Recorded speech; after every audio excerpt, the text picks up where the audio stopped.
I just wanted to share some of the insights of the priest presider, Father Arvin Paz, of the Salesians of Don Bosco. So, for those who know me, I'm used to listening to the Jesuits, and it's very rare that I get to hear from a Salesian priest. He started by asking us how our retreat was, and what a retreat is, and why we need it every now and then. When was the last time you took a retreat?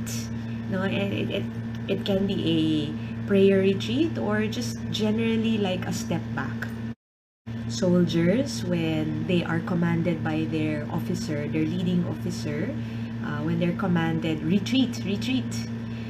When is it that our commanding officer says that? It's not that you've lost the battle, you've lost the war, but you're being invited to retreat, take a step back, because maybe a lot of other soldiers are now dying, or you need to take a step back to refill on your ammunition, take a break, have a meal, sleep, or maybe you need to retreat because it's your strategy to let the enemies know that you are weak when you aren't, right? Just to take a step back and re-strategize. And that's a really good analogy, no? I mean, we can't keep running the marathon of our lives 24/7. There is a point in our lives we just have to retreat. It's not that we've lost the war, hindi ibig sabihin na talo na tayo sa buhay, di ba? Kundi kailangan nating umatras para lang magpahinga, no? Magpahinga, balikan kung ano ang nangyayari sa ating buhay, ask ourselves, what's happening to us? Kumusta ka naman, te? Di ba? And so, the students were all responding to that analogy of Father, that a retreat, just like a good soldier who would follow his commanding officer, to retreat also means to take a step back, to rest, to assess the events of your life so far and ask yourself, where am I headed? And am I leading the track that is good for me and that the Lord has prepared for me? Father gave this analogy of the yellow light of a signal light or traffic light. Yan. What does the yellow light mean for you? Like if you're a driver or if you are riding a Grab cab and you see the traffic light switching from green to yellow, what does that mean? It means slow down, right? It means slow down. But the thing is, Filipino drivers, often, when they see the yellow light, what do we do? Hurry up, bilisan mo. Pero ang totoo dyan, no, the truth is, the yellow light means caution, right? Slow down. And then, make a full stop. So that yellow light is a reminder to all of us that if we don't stop, if we keep going and going and going, what happens to you? MMDA officer can reprimand you. You can meet an accident. You can hurt someone, right? Or another car might hit you. So that yellow light is a sign that protects us. And it's also a sign that we need to rest. Do you notice yourself recognizing things that you don't normally do when you're busy, when it's noisy, when there's so many deadlines, right? It is when you take that momentary pause that you recognize things that you don't normally recognize when you're just too busy or noisy. And it's an invitation to let go of things that no longer serve a purpose, that are burdensome, that are keeping us slaves of the past. It's an invitation for us to, as I said in many vlogs ago, to declutter, to clarify, and make space, make room for better things. And Father gave this awesome analogy. If you were carrying a 50-pound sack of rice or any heavy weight, heavy bag, at some point you'd let it go, right? Because your arms are gonna hurt unless you're some superhero who never gets tired. At some point you're carrying this heavy weight, you feel the physical weight on your arms and shoulders, you'll put it down and you'll let your arms rest, and you'll rest, and then when you're ready again, you'll lift it up, right? That's for physical things. But Have you ever let go of those heavy things that you don't see? Emotional, mental, psychological things. Binitawan mo na ba siya? Diba?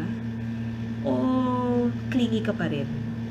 You're still clinging on to something from the past that you clearly know logically. It's burdensome.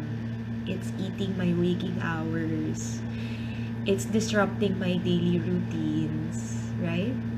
Kung yung physical na bagay, if the physical things we can easily just let go of because our arms, our bodies are tired lifting it, why can't we do the same for our issues in life? Especially if we know, if we are men and women of faith, especially when we know that we can ask for help. We can ask for help from the people we love, from the people who are reaching out to us, and of course, asking for help from the ultimate source, from our Lord Himself. So sabi ko, nga no. And he gave an example, like, let's say you're driving and then a motorcycle or a car cuts you in front, right? I mean, for the drivers out there, have you ever been a victim of, I don't know, swearing at that driver who cut you? Or maybe for some of us who are more daring and bold, habulin mo pa, you'll catch up pa, you'll catch up on that car or that motorbike who cut you, right? For what? I don't know, just to like revenge and, you know, toot toot, say all these foul words. And then for the rest of the day, you're gonna carry that angst and that sama ng loob, right? For what? You don't even know that guy who cut you.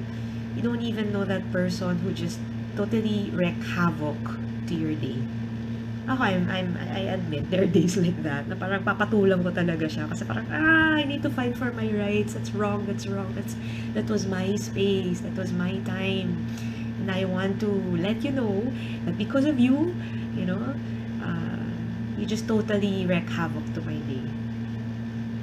And then what? Right? That negativity, that angst, that revenge, you keep in your heart. Some of us, we keep it there, locked in our hearts for a long, long, long time. And then what does that do? It just adds to the weight of the many baggage, the many other important concerns you actually should be focused on. But you just wasted, I don't know, the first 5 minutes of your day focusing on something or someone which you could just have let go. Minsan, sinosolo natin ang problema. Sometimes we keep that problem to ourselves. We let that negative energy build. And instead of, you know, letting go of that weight. I mean, really, is this important? Is it really worth focusing my energy on right now? And in the meantime, there are people who deserve our attention. People who are deserving of our love and our whole attention, and we're not there. We're somewhere else because we're just pissed about what happened to us in the morning. And he used that signal light, the yellow light, as a reminder. Slow down and let those cars pass. Let those motorcycles pass. Not that, you know, you're being the weak one, but sometimes you just have to let them pass. Give others a chance, right? And in that moment, while you are seated in your car, it's now red, and some stoplights seem like they take forever to become green. Instead of complaining, and instead of you know, ranting about how slow the system is, take notice of the things you would not normally recognize if you're busy. Might notice the people passing by in front of you, the state of the weather. You might even want to ask yourself, what did I have for breakfast? Who did I spend my breakfast with? And what was the topic of our conversation? Right? So these things you only notice when you make that full stop. And that full stop is just temporary. Eventually, that green side will light again. And hopefully, by the time that green light is lit, we would have a better sense of direction. Right? We would be in better terms with how we feel, how we should proceed. And it's all about being mindful. It's all about just taking that full stop every now and then. For those who were born my generation, generation, Gen X and before that, right? I see that parang there's a higher level of patience for the oldies among us. And I guess it's because we were born during a time where there was no value meals, there was no cup noodles yet. Meron na ba? Meron na yata cup noodles, pero hindi pa siya mainstream, no?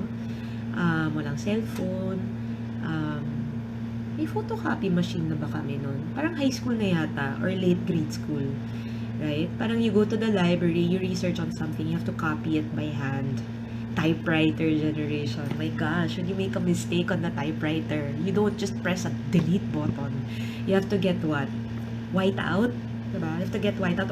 Or those strips, if you're typing, that strip and you insert it into the typewriter and then you have to press the letter again. Diba? Grabe, diba? Test of patience. But we didn't know any better. That for us was already progress. Wow, I have a typewriter. Wow, I have a beeper. Right? Or I have a Walkman. Yes, the Walkman. Everything is just so is quick fix eh, right? So syempre, normally or logically, consequentially, right? The patience levels of our young people have shortened, right? And it's not their fault. This is what progress, this is what technology has brought them. But how does that impact the human person?